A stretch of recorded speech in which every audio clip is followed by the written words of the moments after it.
Okay. Thank you. So the question we're going to be dealing with today is what do Chabad sources say about the day after?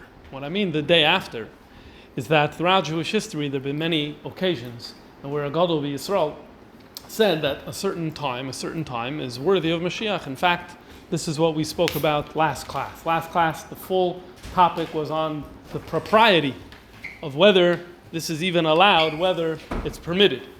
So that's what we discussed last time. And the conclusion we reached is that there is a very sound basis, and there are many sources to back up the idea, despite the rabbinic prohibition, that it's not so prohibited. But now we have to deal with a different question. That is, what is the reaction when the day comes, the year comes, the time has passed, and Moshiach didn't come yet? So within this broad topic, we're going to look at specifically within Chabad sources. So there are a few times when there was a kates within Chabad, or there was a day or a year designated by a Rebbe of Chabad. So let's just look and see what they had to say. It's a pretty factual type of investigation. So the first time that we have in Chabad a kates, a day that was given, or a year that was given for the time that Moshiach is going to come, it was the year 1843 or 1848. There's a little confusion about the year, as we'll soon see. This was stated by the Alter Rebbe, and we have some sources that discuss what happened after. So we'll look at that. Then we'll look at the dates that were given by the Frierdiker Rebbe, and we'll see what the Rebbe had to say about that. So that's the mahalach of how we're going to be going here. So let's begin with the first source, which is the Maimer of the Alter Rebbe. It's a famous Maimer for the fact that it's doing this work on indicating the year of the Kates, and it stells on a pasuk in Parshas Pekudei. In Parshas Pekudei, we have a pasuk that says as follows: V'es ha'elef, and really it's negeh to sing this, not just say it. You have to say V'es ha'elef. That'll be negeh in a second, as we'll soon see. What is it talking about here? It's talking about over here all of the silver that was brought in to the donations for the Beis HaMikdash, the Mishkan. And the Torah is giving an accounting of what it was used for. And here it says that there was a certain amount remaining, 1,775. And what did they do? Of shekels. And what did they do with that weight of silver that was remaining? They made the hooks that were put on to the pillars of the Mishkan, the Amudim, and these hooks, silver vavim means hooks. These hooks held up the Yedidus. Says the Maimer the Alter Rebbe, the trap on the word V'es ha'elef is an azla geidesh. An azla geidesh. Azla means to go, and geidesh means to be expelled. So the Alter Rebbe quoted a Zohar that said that this azla geidesh is a siman of galus. In other words, V'es ha'elef, this pasuk is talking about the concept of galus. V'zeu remez al kates hayamin sheyiyah bimheira v'yameinu. And this is a remez for the kates. He uses the words kates hayamin. In Daniel, when he talks about the kates, he says kates hayamin. Rashi and Evan Ezra tell us that it just means yamim. It's just the mem is sometimes changed with a langanon. Okay, so this pasuk, which is talking about galus, is also talking about the geula. What's the cheshbon? So now the Alter Rebbe is going to do some math for us. It is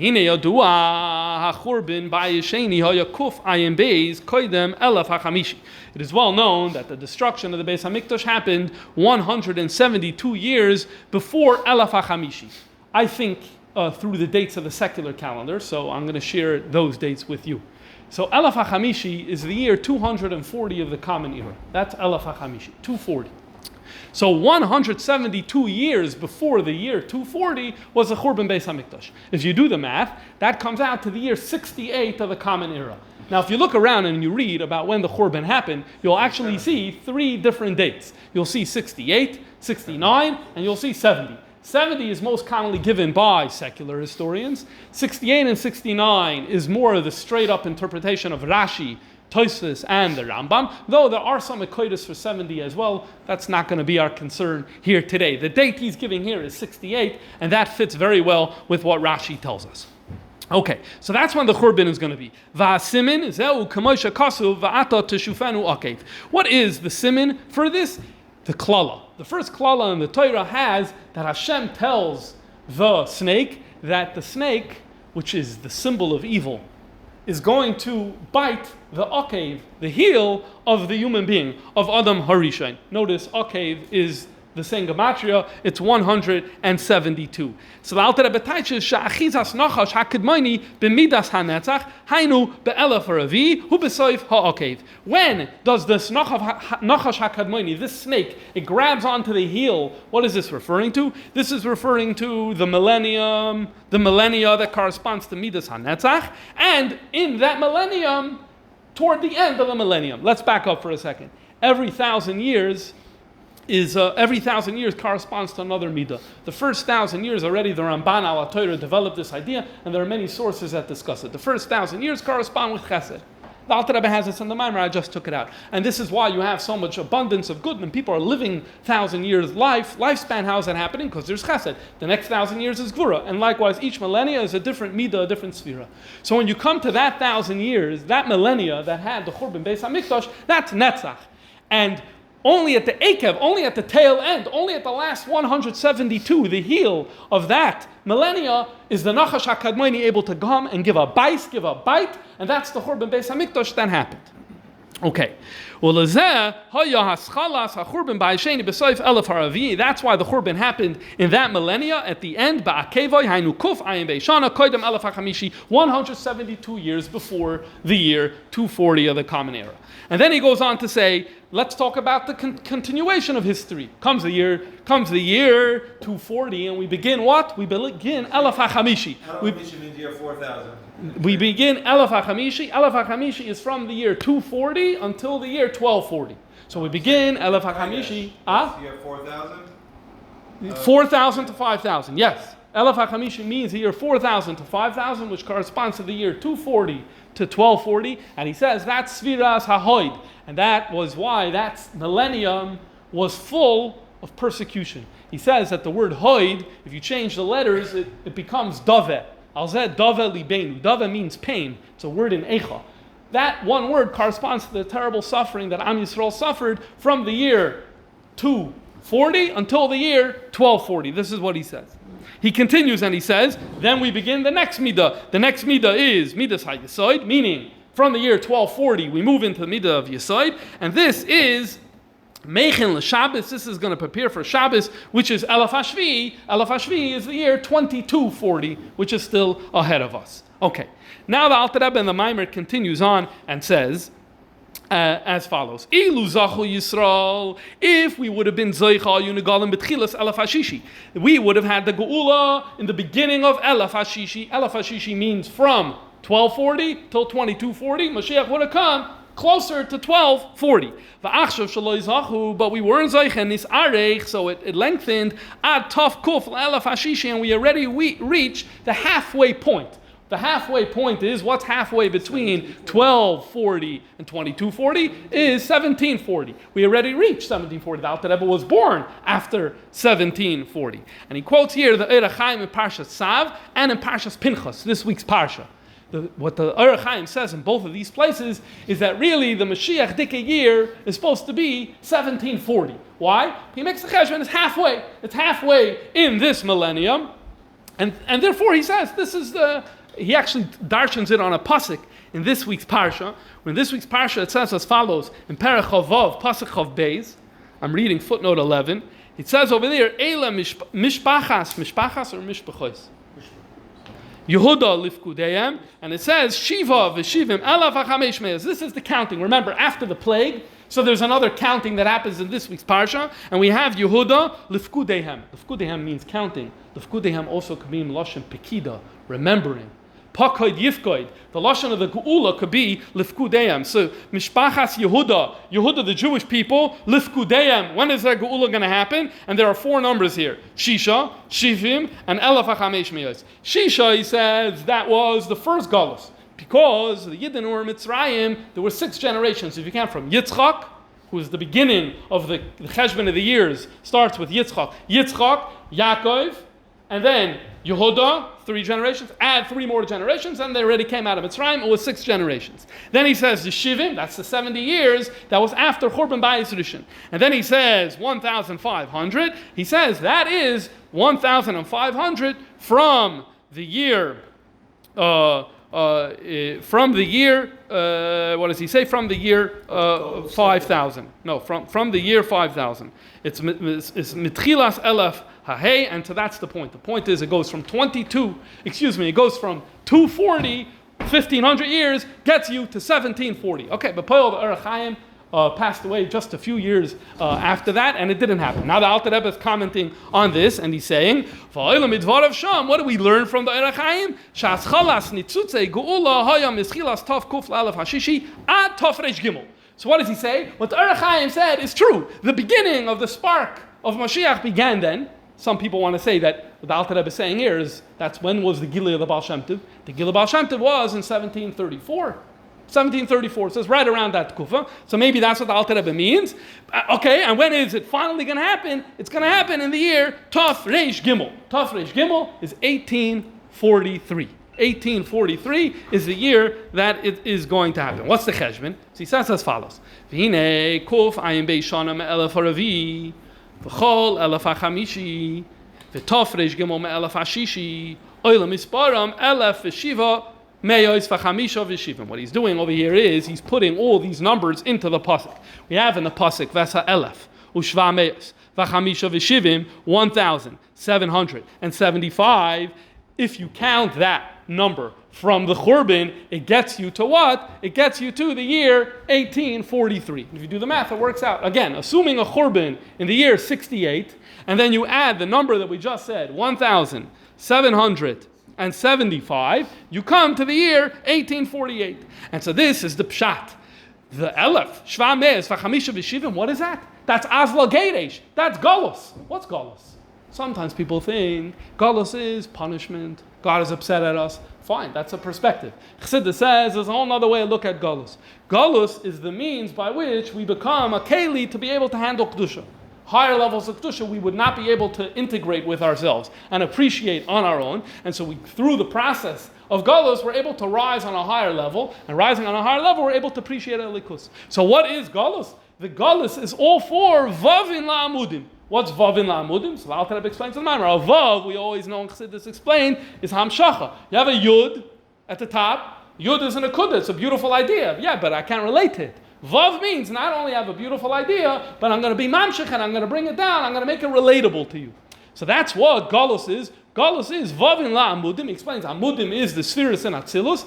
And to add major oiris into the spheres of Atzilus, which then pump major oiris into us, into our neshamas, into our consciousness, into our being, that we're able to handle and we're able to appreciate it, that's what Galus is all about. So in other words, really, the main drasha in this pasuk is, the primary thing, is a paradigm shift in how we look at Galus. That the Nakudah of Galus is the Gilei Elikus.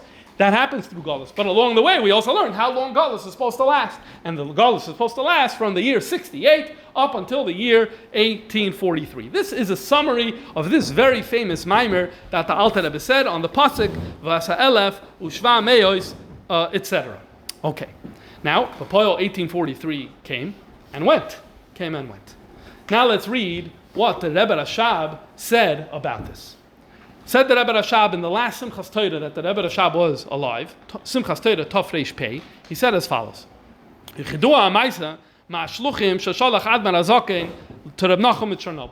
once a Maisa that Alter Rebbe sent Shluchim to Reb Nachum of Chernobyl for a various purpose, for a specific purpose.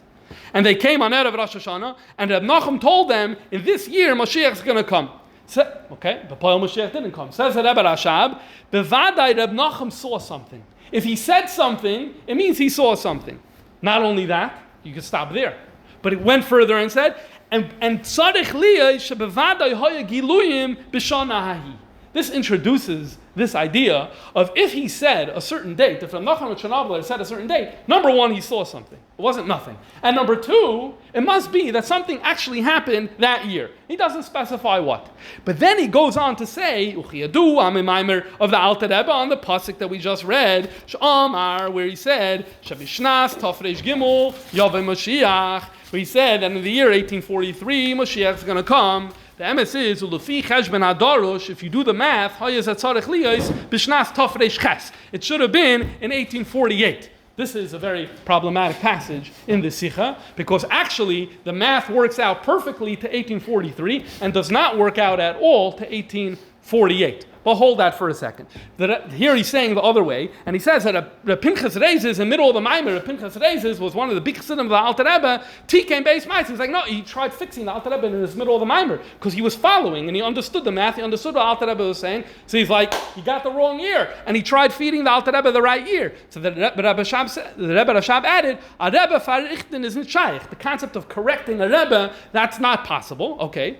Now comes the year 1848, and Rebbe Leib, we'll talk about who this is in a second, comes to the Tzemach Tzedek. The Tzemach Tzedek is the Rebbe at the time, and he says, where is the Galuyim? We were told there's going to be Galuyim of Moshiach this year, 1843, 1848, whatever.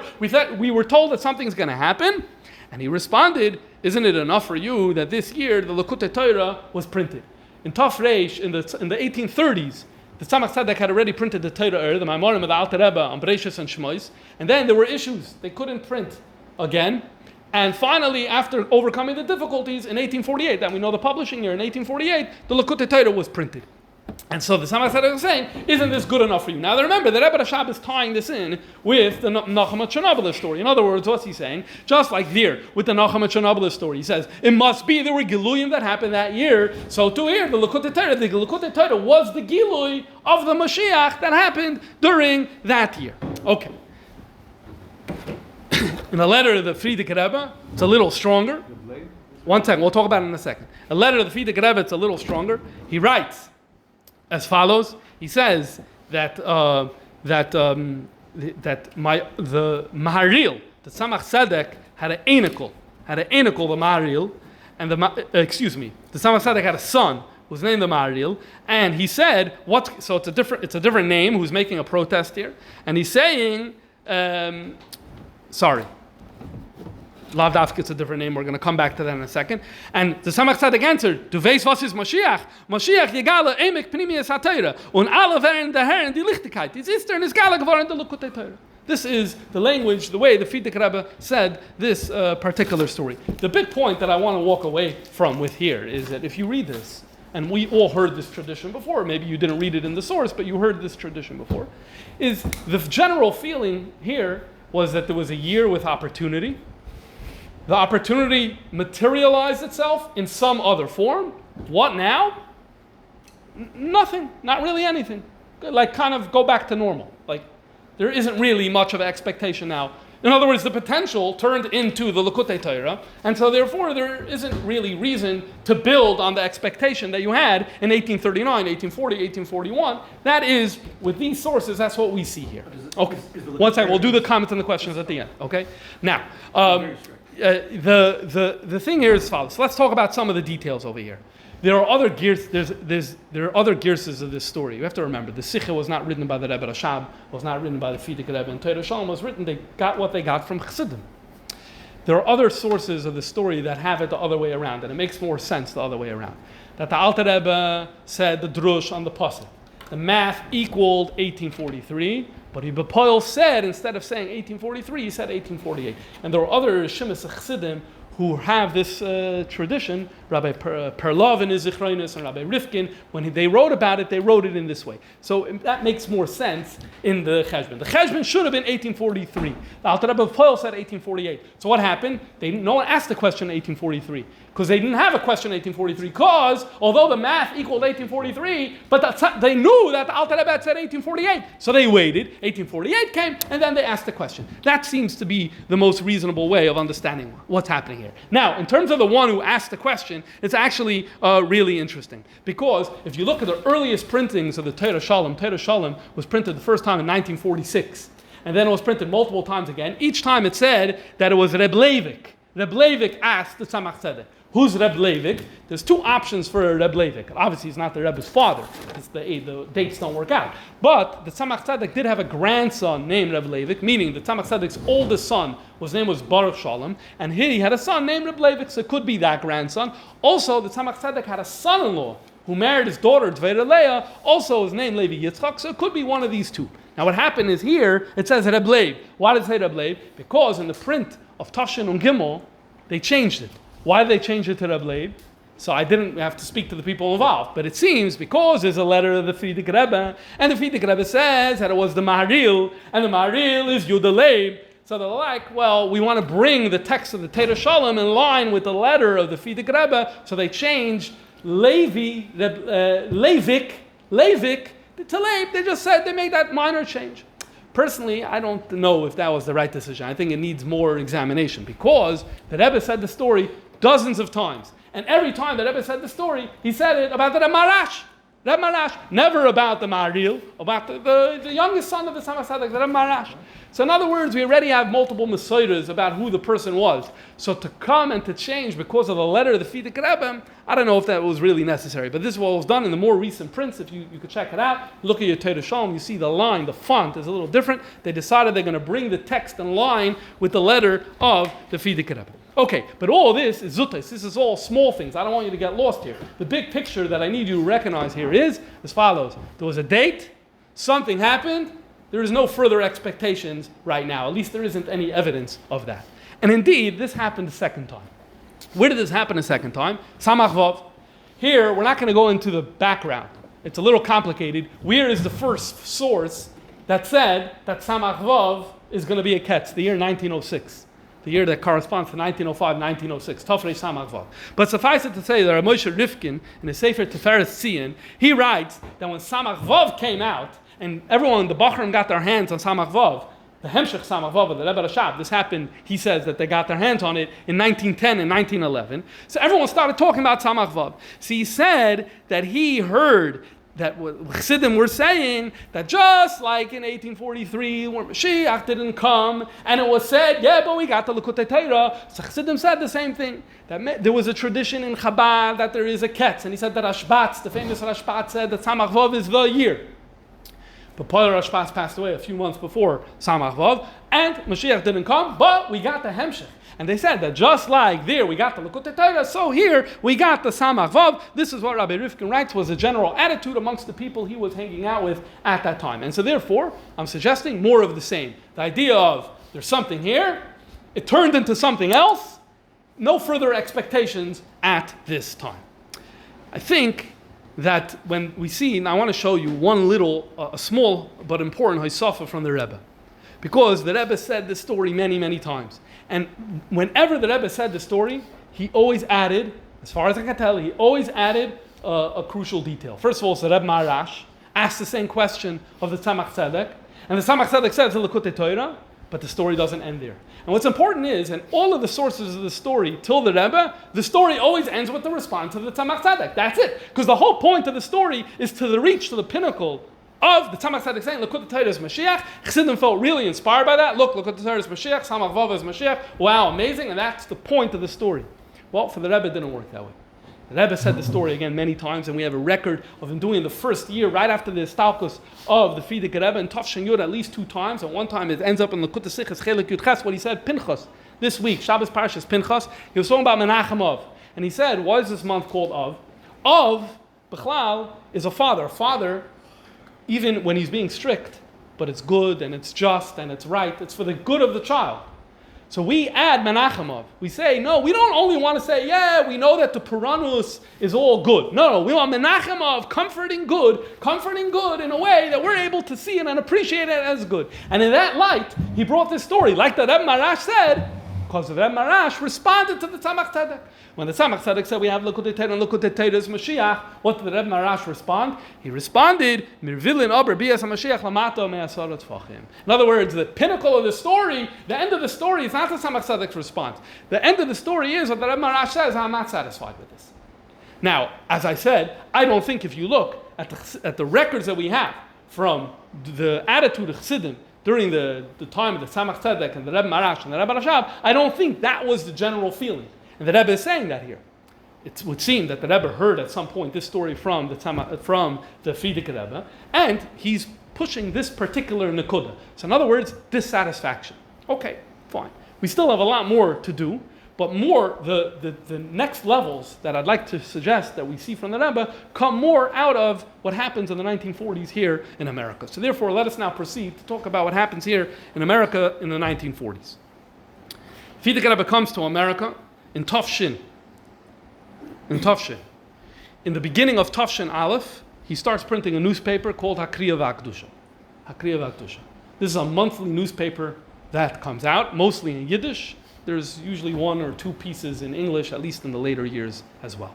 The main message of Akriya V'Akdusha during the year Tafshin Aleph is that the suffering of World War II is Chevlei Moshiach. There are many sources that talk about that there will be suffering preceding the coming of Moshiach, and this is the main message. However, when you come to Sivan of Tafshin Aleph, Sivan of that year, now reaches a new level. The Frierdiker Rebbe puts a Kol Koira in the Yiddish newspapers. It's also printed in Akriya V'Akdusha, but it's in the Yiddish newspapers. And he basically says, much stronger, and this is where the famous line comes from, La'alta l'tshuva, la'alta l'gula. Let's read a few lines to get a taste. These are very long Kol Koiras. They go on for 5 or 6 pages. But let's get a small taste of what the first Kol Koira looked like. This came, again, Erev Rosh Chodesh Sivan Tafshin Aleph. Says the Frierdiker Rebbe, einer von der Ikrei Yadus ist der Ani Mamim bevias HaMoshiach. Und als der Moshiach wird kommen, muss man erwarten als solche Zares wie die Itztike. One of the principles of Judaism is believing a Moshiach, and it seems that the Frierdiker Rebbe is saying there's also a principle in Judaism to recognize that there may be or that there will be suffering before that. It's interesting tentative language. It is therefore at least possible, as does then in the Chevlei Moshiach before the Yiddish Geula, that this is the suffering before the Geula. Then he goes further. In Emerson, is das it's nicht mehr kein frumme Hoffnung puste Treist. It's no longer just a frumkeit, an orthodoxy, or some sort of empty comfort, nor a fact. Das Yiddische Volk leidet the Chevlei Moshiach. So here, stronger language. This is a fact. The Gula Shlema is hinter unser places. It's right behind our shoulders. Much of the material on this Kol Koira is. However, in order for this to happen, we need to have tshuva, and tshuva could then trigger the Gula, because there are many sources that say that in order for the Gula to happen, you need to have tshuva. Yidden aren't doing tshuva, so now this event is supposed to inspire tshuva. We touched on this a little bit in a previous class. Fine. This is Tafshin Aleph. He does, during that year, the end of Tafshin Aleph, 2 more Kol Koiras, again elaborating. There was some pushback, and so in the additional Kol Koiras, he's responding to the pushback. Okay. Then comes Erev Rosh Hashanah Tafshin Gimel. So now we're midway through the year 1942, approaching 1943, and here the Frierdiker Rebbe publishes his 4th and final Kol Koira, and it's also printed in Akriya V'Akdusha as well as in the newspapers. And here the language gets stronger. Look what he says. Nicht gucken dich der Ribber auf der Fakt, was unser Yiddish Volk get up mit Blut, Rachman al-Islam. When you read Akriya V'Akdusha, it's actually interesting to track how the Holocaust is described, because you're actually able to see how the descriptions get worse and worse as you go along if you spend the time doing that. So you're already able to see it here. Well, despite the fact that the Jewish people are being murdered, basically, Zogen mir zum Klal Yisrael, we say to the Jewish people, B'damai chai, you shall live in your blood. That's a pasuk in Yeshaya. Durch Yechezkel, excuse me. Durch dein itztikin blutikin vestu zurik aufleben. Through this bloody experience, you're going to come back to life. And here he added this line, which was not in the earlier Kol Koiras. Sisu v'simchu b'simchas geula. Happiness in the geula. Wie schrecklich es soll nicht sein unsere Leiden. Despite how difficult our suffering may be, torren mir nicht vergessen die Freude, was mir den nenten in sich zu der Geula schleimen. We can't forget the happiness about getting closer to the Geula. Und was der kommendike Jahr, Tafshin Gimel Hey. That's Hey Alaf in Tafshin Gimel. The Frierdiker Rebbe did this a lot during that year. I don't know for sure, but I think this was to hint to Hey Shnas Geulas HaMoshiach or something like that. Otherwise, I believe that's what it is. Vet in dem spielen a größere Rolle. So this year, Tafshin Gimel is playing a big role. Okay. In der kommendike Jahr wird durch viele neue geöffnete Fronten sich öffnen. Many new fronts are going to open. This is important to the historical context. What was the whole world talking about in the end of 1942-43?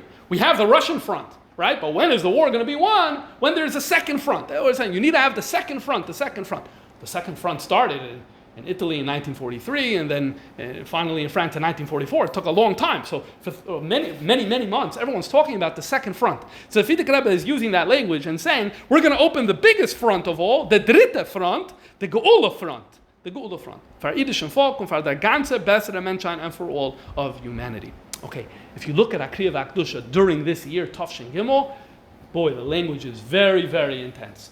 Very intense. And the Pesach issue, meaning the Nisan is a Geula month. It's like even stronger than the rest of the year. Okay, B'poil. Moshiach didn't come. Moshiach didn't come in Tafshin Gimel. In Tafshin Dalid, you see the language does tone down, but the general message of La'alta L'Tshuva La'alta L'Gula is still there throughout Tafshin Dalid and throughout Tafshin Hey as well, like back the way it was in Tafshin Aleph and Beis, more or less, the way it is in those 2 years. Now, remember, just like we said before that, but something happened. So, what is the something that happened in Tafshin Gimel? So, I saw one sikha where the Rebbe says as follows. In Tafshin Chav Zayin, he says this, it's very interesting. The Torah says that Yidden ate the man for 40 years. The problem is, the man didn't run for 40 years because they had their own provisions for the first few weeks. It started later. So how do you have 40 full years? So the Medrash or the Gemara, I don't remember, says the answer is simple. That the regular provisions had the properties of the man. The miracles that pertain to the man kicked in earlier with their regular food. And in this way, it's like they ate the man for the first 40 years. So the Rebbe says, although the Rebbe said the Indian of the Geula, and it didn't happen then, okay, but the Geula that's about to happen soon, the Rebbe said, it already kicked in that we have certain koiches now, just like the man had some retroactive effect on earlier, so too the Geula that's coming has some retroactive effect on us today. In what sense? In the sense that we could overcome our galus, our galus prati, our individual galus. You know, everyone faces limitations, and there are many different things that we need in order to overcome them and transcend them. And this, the La'alta L'Tshuva La'alta L'Gula at least accomplish that we are able to tap into that energy today. Okay. Without getting too much into the meaning of this, what you see here, this fits in line with what we were talking about earlier. The concept that we spoke about earlier is to find something that, there was some materialization of what was discussed before. Okay, but now I want to move to the main part of what I think we need to discuss over here. And that is the question of, so what's our attitude after? So as I said before, the attitude after seems all the evidence suggests was, close the book, it's over. Well, come wake me up when there's the next great awakening, but right now there's nothing. And the truth is that if you look at the Frierdiker Rebbe's Torah, letters, you may even see some of that. At least superficially, I'd like to suggest that we see some of that. Why is that? Because let's go back to this motto, La'alta L'Tshuva La'alta L'Gula. The Frierdiker Rebbe introduced it again in Sivan of Tafshin Aleph. And he used it a lot during Tafshin Beis and Tafshin Gimel and Tafshin Dal and Tafshin Hey. Where? Mostly at the ends of letters. At the ends of regular letters. So in addition to the fact that it's in the Kol Kodesh, when he writes an individual letter, he's putting it at the end by the Chesima. The first time that you see the Frierdiker Rebbe using this in an individual letter is Chav Beis Shvat Tafshin Beis. Okay. Then during Tafshin Gimel, there's at least 25 times in letters where the Frierdiker Rebbe is signing off his letter this phrase. And Tafshin Dalet, he's using it. Tafshin Hey, he's using it. The last issue of Akriya V'Akdusha came out when? Elul Tafshin Hey. The war was over in the spring of Tafshin Hey. The Akriya V'Akdusha came out for the next few months, then it stopped. There was no Akriya V'Akdusha in Tafshin Vav. Zero. None. And guess what? In the letters of the Frierdiker Rebbe, there's no La'alta L'Tshuva La'alta L'Gula at the end at all. The last time we have it is the same day of the last issue of Akriya V'Akdusha. The last issue of Akriya V'Akdusha was Chedesh Elul Tafshin Hey. The last time we have the Frierdiker Rebbe in a letter writing La'alta L'Tshuva La'alta L'Gula was Beis Chedesh Elul Tafshin Hey. And in other words, turn it up, turn it down. That's what it sounds like. That's what it seems like. Which fits into the way I'm presenting the earlier sources and the earlier attitudes as well. You turn it up for a time, then you turn it down. What would be? There's even a Sikha the Rebbe that would give some theological basis for this. And now let's talk for a moment about this Sikha. The Sikha is very interesting Sikha. Dvarim Tafshin Mem. And here the Rebbe, the Frierdiker Rebbe said that there are people with toyan ohem of action. They come with tines. That what? Frierdiker Rebbe said La'alta L'Tshuva La'alta L'Gula, and now it's already 1980. What's going on? So the Rebbe went and explained for a long time in this Sikha, and we don't have the time to get into all of it, what does it mean when a Gadol B'Yisrael has a ketz? And we touched on this a little in the last class. But the Nakuda is that Galus is about accomplishing something. Galus is about the Rechush. Just like in Mitzrayim. The purpose of going into Galus was for the sparks. So too, in our presence in Galus today is for the particular Rechush that we're supposed to accomplish. Now, in other words, so the question is like this. What does the Geula look like depends on what Galus looks like. The two Galus leads into the Geula. So what happens is he explained over here. The Rebbe explained as follows. Let's actually read this inside. It will be helpful to read this inside. Look at number 10. Was al derech sei ist verstandig, wenn geht zu der Ketz von Quaiktusches Marbichame Admor von Tafshin Gimel. Was damals gesagt, la alta la shuva la alta la gula. Seine Gewinn, also eine was teuer im Wachsen, und sie haben gefragt, hey, Tachin, wo ist la alta la gula? Ist die Asbore bei der Kanal. Lefi Dargas Vasagas Quaiktusches Marbichame Admor ist rausgekommen, als der Chush Gadol von der Gula Asida, ist Darge, was auf ihr darf man ankommen, so aveiden Gals, Bishnas Tafshin Gimel. The Frierdiker Rebbe and every true Gadol Yisrael, what do? They imagine, what does a Gula look like? Then they have a certain vision. Then they say, oh, if it's that level of Gilei Lekos, how much work do the Yidden need to do? Then they say, if we're going for Gula is going to be a number 10 type of Gula. So that means a number 10 investment. How long will it take Am Yisrael to do a number 10 investment? Answer, 46 years. Okay, so then he gives a ketz, 46 years. That's the way that Rebbe is explaining what a ketz here. It's estimating how much time it will take to create a certain level of Gula. And now what happens is, and then the way the Rebbe says in the Sikha, and it happens. Like, you finished that Avodah, but the Avodah was finished. Moshiach could have come then, but he didn't. He didn't come. So in other words, what does that mean? That the Gula is not going to be a number 10. It's actually going to be a 12. It's going to be a higher level, which means we need to have a number 12 effort in Golos, which is why he didn't come then, which is why we need to put in more effort now. This is generally the way the Rebbe explained it there. Now, if you take this approach, again, this approach is compatible with dial it up, dial it down. Why? Because if Frierdiker Rebbe saw that we're finishing level 10, and so therefore he said, L'alta l'shuva, l'alta l'gula, guys, we're finishing that up. Maybe Mashiach will come when we reach the exit for exit 10. But Paul, he didn't. Why? Because Mashiach's not going to be a 10, it's going to be 11 or a 12. Okay, how long is that going to take? I don't know, it take another 10 years, 5 years, 20 years. So therefore it makes a lot of sense to say, dial it back down. So this may be one way of looking at the Frierdiker Rebbe, so to speak, dialing it down when it comes to Tafshin. Okay. So therefore, let me just summarize everything that we did, because we did a few tangents along the way, but I said one point. I said that starting from the Maimer of the Alter Rebbe with the year 1843, all the way through the Ketz of the Frierdiker Rebbe, the attitude that we saw on three separate times, for 1843, for 1906, and for 1943, we'll give the year 1943, the attitude that we saw there was that after it passes, there's an argument to be made, time to turn the energy down, and there's some of the sources even have some peace with it, like it materialized in a certain way, that's good for us, we're happy. Okay, we saw what the Rebbe, no, you're not going to have peace with it. Okay, fine, but even that is all within a model of you're dialing it back down. And we even have a theological explanation for how that may make sense. Okay, now come with me. Let's look at something interesting. I haven't seen anyone address this yet. I spoke about it once here before. The Rebbe seemed to have a little bit of a different attitude. La'alta l'tshuva, la'alta l'gula. Although the Frierdiker Rebbe has no mentions of this throughout Tafshin Vav, if you look at the letters of the Rebbe, I found 37 letters. 37 letters in the year Tafshin Vav, where the Rebbe signs the letter La'alta l'tshuva, la'alta l'gula. And then in Tafshin Zayin, I found 14. So it goes down, but still 14 is still a lot of letters. There are probably more that we don't. I'm looking at what's published. Okay, then you come to Tafshin Ches, and there's 2. Tafshin Tes, there's 0. Okay, so now in Tafshin Yud there's 1. In other words, we don't really have much after that. Okay, now I'm going to say a theory now. I may be very wrong, but I'm sharing with you my opinion. The Rebbe wanted to continue La'alta l'tshuva, la'alta l'gula, even when the Frierdiker Rebbe toned it down.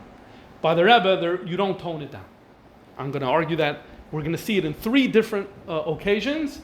I want to show you on 3 different occasions where the time passed, and the Rebbe, instead of saying we're going to turn it down, in fact said we're going to dial it up.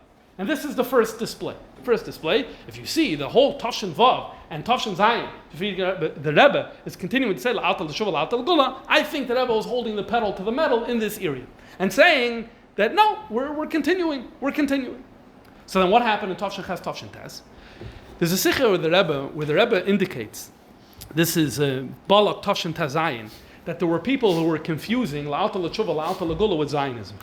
And remember, when does the United Nations approve the plan of partition? That's in Kislev of Tafshin Ches, November of 1947. And again, in the Sikha, he says that there were people who were saying, oh, the Alta L'Shuva, the Alta L'Gula, the Fidik Rebbe is Israel. Okay, we're not going to get into that now, but we know clearly that the Chabad approach is not that. The Alta L'Shuva, the Alta L'Gula is not the state of Israel. Not to be discussed here tonight. But the bottom line is, given the evidence that there were people who were mixing it and the Rebbe is saying that, I think it's very reasonable to say that's why you see this going down in Tafshin Ches and in Tafshin Tes. But Tafshin Vav and Tafshin Zayin is the evidence that we're keeping this here. And the fact is, you don't really even need this evidence. Because if you look at the Sikhs of the Rebbe, you see Alta L'Tshuva, Alta L'Gula was alive and well in the 1980s. In fact, there are many, many mentions in the 1980s. I'll give you one example. Look at Pinchas Tafshin Memhei. Gam le'acharei she'avra shana shlema me'osha hichris nasi dereinu la'alta l'tshuva la'alta l'gula. A year passed after the Frierdiker Rebbe said this. Va'adayin lo yba, and he didn't come yet. Right? He started saying it in Tafshin Aleph. Tafshin Beis came, and still, himshich lahachriz ulefarsim shetzarech liyas la'alta l'tshuva la'alta l'gula. He continued. V'chein himshich lahachriz la'acharei she'avru kama shanim. He continued after a number of years. Okay, I think that means till Tafshin Hey. Uvad Gashal Alter Mamish. So now the Rebbe adds, Uchamay came be Yamenu in Tafshin Mem Hey, Machrizin La Alter L'Tshuva, La Alter L'Gula, Moshiach now, take over Yam Mamish. We want Moshiach now. The Rebbe is saying that we want Moshiach now today is the La Alter L'Tshuva, La Alter L'Gula. This is one sikha. If you want, you can find 10 of these easy. With the Frierdiker Rebbe saying La Alter L'Tshuva, La Alter, the Rebbe is saying La Alter L'Tshuva, La Alter L'Gula is active today. So all of a sudden we see that it seems to be a different approach. That's case study 1. Case study 2 is Tafshin Mem Beis. In Tafshin Mem Beis, the Madura Kama of Tanya came out. And the Rebbe wrote the date. He would always write the date of what the publishing date.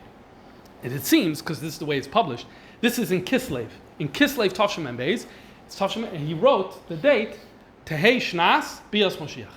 The Rebbe never did a date before for a year. Never gave it a shid. This is the first time. Tehei Shnas Bias Moshiach. This is going to be the year. Right? People saw that. Wow, they were taken aback. Tehei Shnas Bias Moshiach. Okay. This is in Kislev. Comes Teves. For Parshas Vayechi,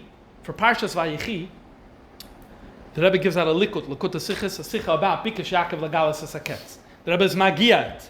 The Rebbe adds a footnote in toward the end of the sicha that says as follows: Ha'irani Chacham Echad. Someone pointed out to me, Shebesefer Dvar Nitzov, that in this sefer, Le Harav Naftali Tzvi Brach. He was a rav in Hungary before the war. He was killed in Auschwitz.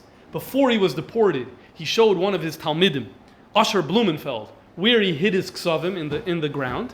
And then Blumenfeld survived the war, dug up the ksavim, brought it to America, and published it in Tafshin Lamed Hey. And what does he write there in the Sefer? He writes, in Parshas Toldus, and Bahar, is Mechashev HaKetz L'Shnas Tafshin Mem Beis. He says Tafshin Mem Beis is the year. So this, again, in Kislev, the Rebbe added it into the Madura Kama of Tanya, into the Pesach Davar. And then in Teves, Yud Aleph Teves, was a Wednesday. Yud Aleph Teves, the Rebbe usually was Magiya the Likud L'Kut Sichos on a Wednesday night. So Pashas, that's when this happened. What's also interesting is that day, the Rebbe gave updates for Hayom Yom.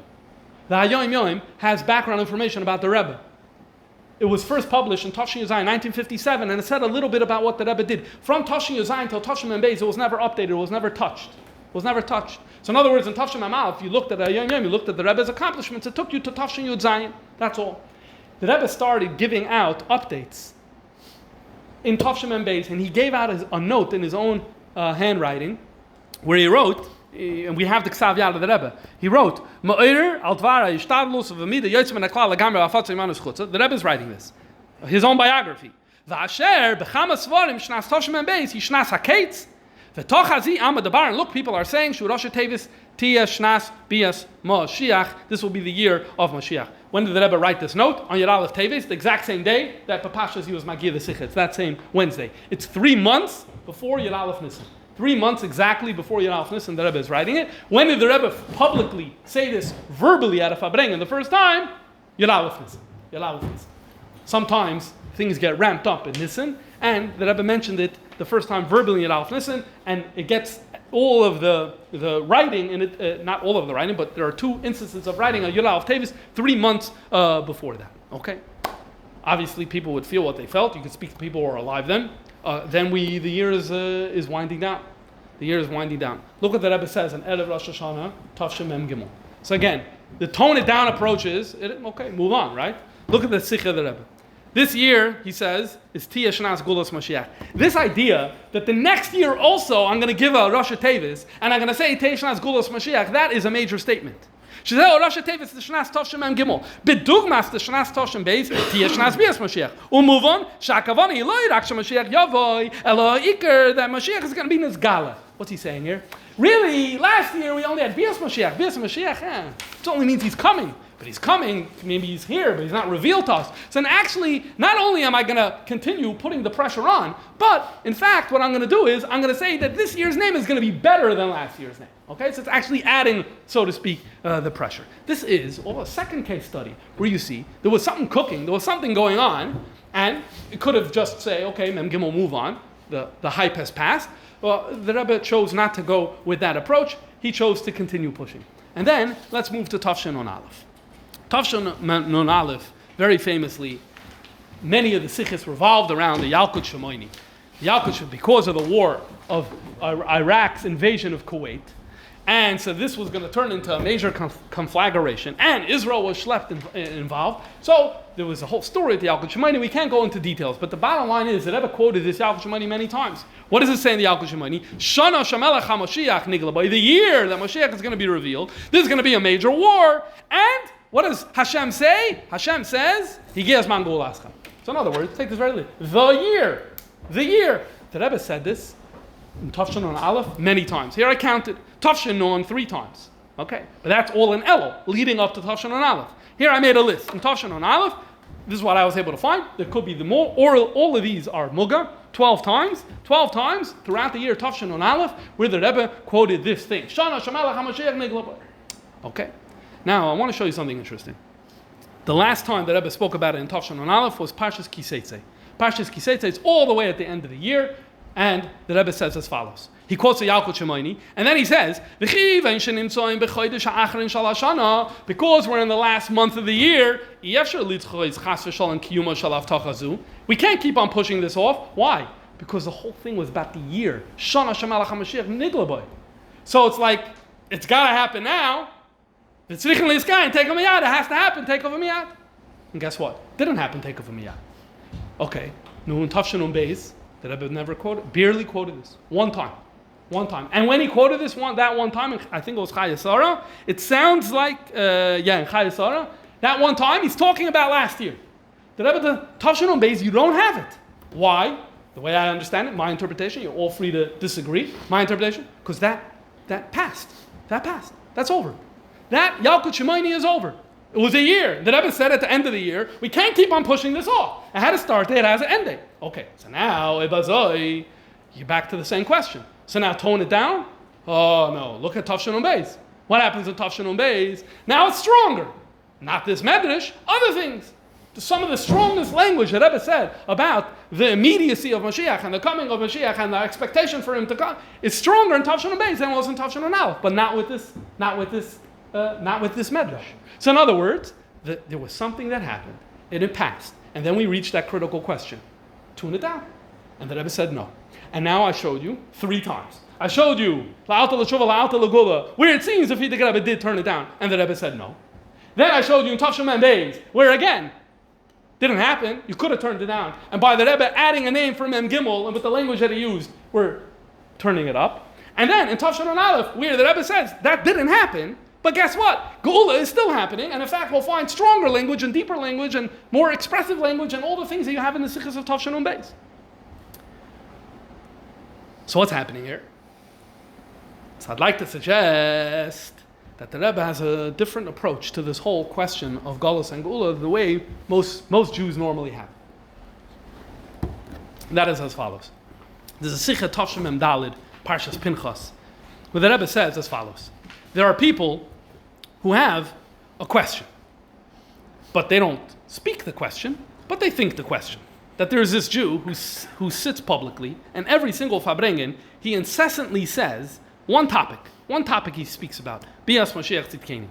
And he repeats the achraza of the Baal HaGeula, Be'akriya v'akdusha la'alta l'gula. This is another example.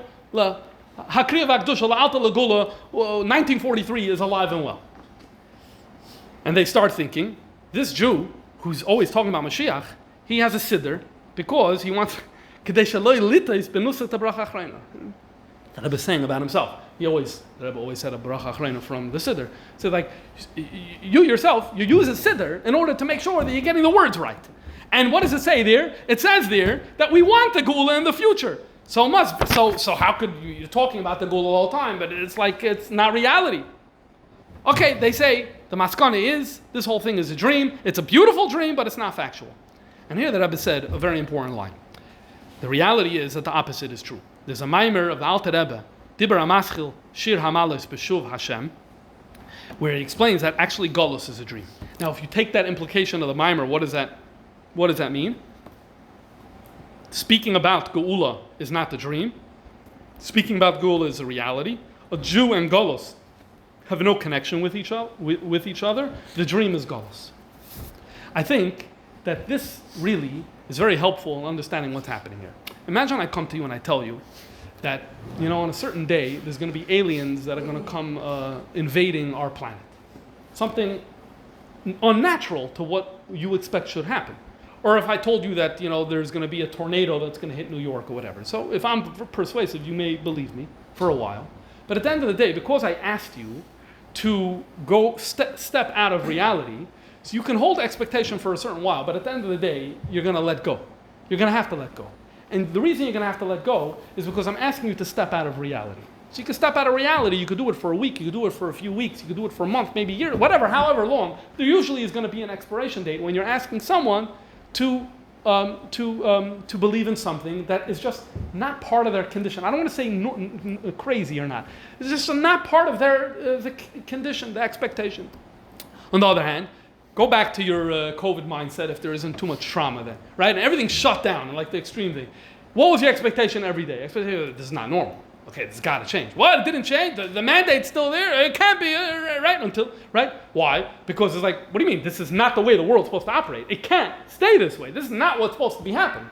Okay? Now imagine if it went on for 5 years or 6 years. What would your attitude to that be? Like, you still know what a normal life looks like. Just because 6 years went by under severe lockdown, chas v'shalom, you know what it's supposed to be. So that's natural, and this is all imposed on you, and you're like, this is so foreign. So, when we learn Chassidus, and you see this in the Sikhs of the Rebbe, it's like, what's reality? This world is godliness. Everything in this world reflects godliness. You're a neshama. You happen to have a body to express your neshama, but you're a chelek alekamimal, operating in a world that's really elikus. We pasha don't see it. We don't see it. So now if you're the Rebbe, you look into the Rebbe's lenses at this reality. It's the most frustrating thing in the world. It's like there's reality, and then everyone is walking around like under this illusion, completely false, where there's ego and there's yeshes and there's taivas and there's all these problems. And this is not reality. It's right there, and all you need to do is lift the cover and see your neshama and see the likus that's in everything, right? This is the way that Rebbe is seeing the world every day. So what's Moshiach? Moshiach is, can we finally bring things back to normal? Can things be in their natural, normal state, where this world isn't broken, where this world isn't concealing, where the body isn't concealing the soul, where the everything that's in this world expresses how it's part of Hashem's plan? Shouldn't that happen? Of course it should happen. And when you learn Chassidus a lot, then that becomes the expectation. So now when you're within that mindset, I don't care. It's like every day. First of all, I don't need a Gadol B'Yisrael to even say a ketz. Even without any ketz. Every day it's like, okay, this illness needs to end. This concealment needs to end. This warped way of living needs to end. So now, when Gadol B'Yisrael says a ketz, okay, how much more so now? Okay, the year didn't happen, so it must be even more. Because the further you're into this, the more it doesn't make sense. Because it's just so unnatural, it's just so unreal, it's all a dream. I think of this sikh, and the Rebbe said this many other times, this is just one place where he illustrated it beautifully by saying, the normal way of looking at Gula is a dream, and let's be honest, that's the way, I think, the intuitive way us human beings of flesh and blood look at Gula. It's a dream. It's a dream. It's very, very hard to anticipate a dream forever. You can anticipate a dream for 6 months, a year, 5 years. That's okay. You can anticipate a dream for that. It is very, very hard to anticipate it every single day. But reality, it is not difficult to anticipate reality every single day. It is not difficult to anticipate that a mother should hug her child even though she didn't do it for so many years. Yeah, but you're a mother. This is a child. You guys should get along. That's your expectation that should always be there and that will always be there. Oh. So, Ibazoi, I think that really the question of what is, our expectation, what type of expectations do we have or not, is mostly revolves around what is our attitude about life, how we view ourselves, how we view our bodies, how we view our souls, how we deal with God. And really it all flows from that. And I think that the Rebbe was trying to teach us about what type of perspective to have. And if we have the right perspective, I think automatically the response is, this year only could be stronger than the previous year. And that's where I think we're getting this attitude that we're seeing by the Rebbe once and twice and 3 times. Whereas in other generations, I don't think that was the attitude. Yeah, Megahat Chassidus, Likkutei Torah was something that was very much appreciated, but the idea that Welt itself is going to be a kli for Alikus, I think that was very foreign for people. So I don't think that was, I think that was a dream. Even for big Chassidim, I think it was a dream. I think the Rebbe is the one who taught us that it's not that way. So that's why I think we're able to see over here so let's just sum it up. Show that, yeah, you could, that Sikha from Dvarim Tavshin Mem, if you want to build a theology that says, yeah, I understand why a certain year was given, and that meant something, and okay, that chapter has closed, the book has closed, and now we move on to the next book, whatever that may be. Yeah, there is a theological framework for that, and you have that in the Sikha of Dvarim Tavshin Mem. I just don't think that accurately reflects the full package of what the Rebbe was trying to bring to the table and how he was trying to educate us. So let us circle back to what the Rebbe said, the Rebbe Marash said, and as I said earlier, this is the Rebbe's Hosafa as far as we know, because no one spoke about it before, that at the end of the day, nachals, we need Lamata Me'asar Tfach, and we want that it should be a change in reality. Now I want to end with one little Maisa. It's already a little Maisa, a little bit Fabrengen style, and then we'll conclude. I said this a few times here, so you forgive me if you remember. But around Tavshin Chav, there was this idea that Ben Gurion, the Prime Minister of Israel, was coming to America. He could have a visit with the Rebbe. There were people who wanted to arrange it. Remember, Shazar is very connected, and he was involved, and Pinya Altais was the point person who was trying to arrange this meeting. And he spoke to the Rebbe about it, and he understood from the Rebbe that the Rebbe was okay with this type of meeting, and he went ahead to go and try to bring it to fruition.